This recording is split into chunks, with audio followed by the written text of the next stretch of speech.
कि बहुत economic instability and geopolitical tension की वजह से ये होता है, तो एकदम से जो यूएस में इंस्टेबिलिटी आई तो वर्ल्ड वाइड सेंट्रल बैंक्स वो सोना खरीदना शुरू कर चुके हैं, क्योंकि investors see gold as a very stable asset. आप चांदी देखेंगे तो चांदी का दाम ऊपर नीचे होता रहता है, इक्विटी मार्केट, शेयर मार्केट जो आप कहेंगे, इनका भी दाम ऊपर नीचे होता रहता है, बट सोने का दाम अच्छा स्टेबल रहता है और अच्छे ऊपर जाता है। ठीक है, जैसे आपने कहा एक एसेट है, तो अगर कोई अभी निवेश करता है तो कितना रिटर्न अगले 1 साल में संभव है?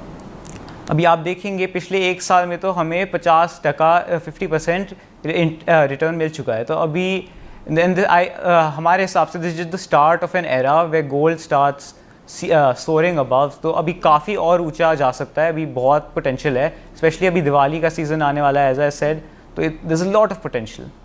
नवरात्रि, करवा चौथ, धनतेरस, दिवाली, इन त्योहारों में गोल्ड की डिमांड कैसी रहने वाली है? लोग खरीदेंगे या इस बात से डरेंगे कि नहीं 1,20,000 पहुंच गए? नहीं, you're absolutely right. So as price is going up, of course the market sentiment is to buy, but a lot of consumers जो वो क्या कर रहे हैं, वो 14 कैरेट गोल्ड खरीद रहे हैं या फिर अब चांदी पे भी आ रहे हैं, because affordability is obviously a big part of it now. So they're either looking for या तो थोड़ा हल्का सोना लेने की कोशिश कर रहे हैं या फिर थोड़ा कम प्योर। क्या गोल्ड खरीदना समझदारी होगी, अभी थोड़ा इंतजार करना चाहिए? यही चीज़ लोग 10 साल पहले पूछते थे। अब आप देखेंगे तो सोना सिर्फ ऊपर जा रहा है, गोल्ड सिर्फ ऊपर जा रहा है। So it would be wise, it's still a good time to bye.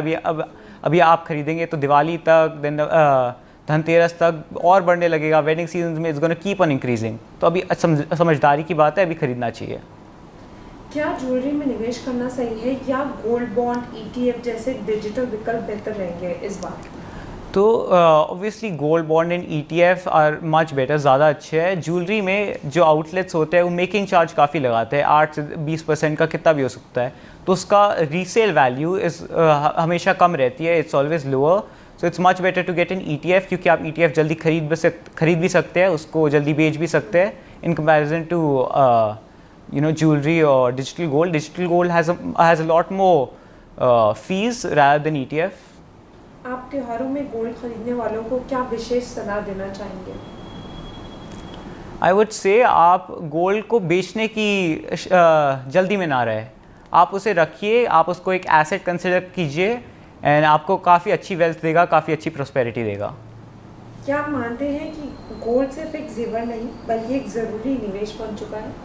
हाँ जी, गोल्ड जैसे मैंने कहा बहुत एक स्टेबल एसेट है, अच्छे से ऊपर जा रहा है। आप देखेंगे 2 साल में दुगने से ज़्यादा बढ़ चुका है, 1 साल में 50% रिटर्न दिया है, तो it's a must have asset now. Okay, thank you very much.